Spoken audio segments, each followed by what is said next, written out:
Here in this question I can see that that derivative of x is x power 5 plus 1, which is 5x power 4, is available in the expression. So I can use here the substitution method.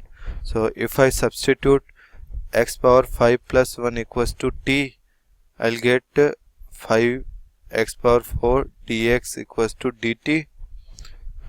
And now we can transform the integration in the t with the modified limit. So if I x at x equal to minus 1, t will be minus 1 power 5 plus 1, so t will be 0. So lower limit in terms of t is 0, and at x equals to 1, t will be 1 power 5 plus 1, so t will be 2.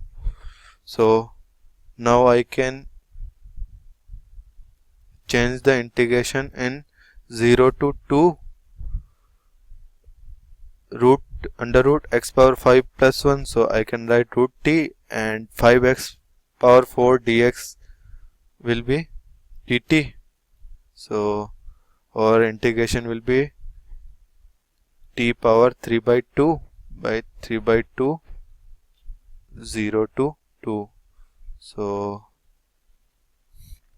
I can, since 3 by 2 is constant, so I can write with outside the bracket. So t power 3 by 2 0 to 2, which will be 2 by 3. It will be 2 power 3 by 2 minus 0 power 3 by 2. So I'll get 2 into 2 power 3 by 2 by 3, or I can write I equals to 4 root 2 by 3.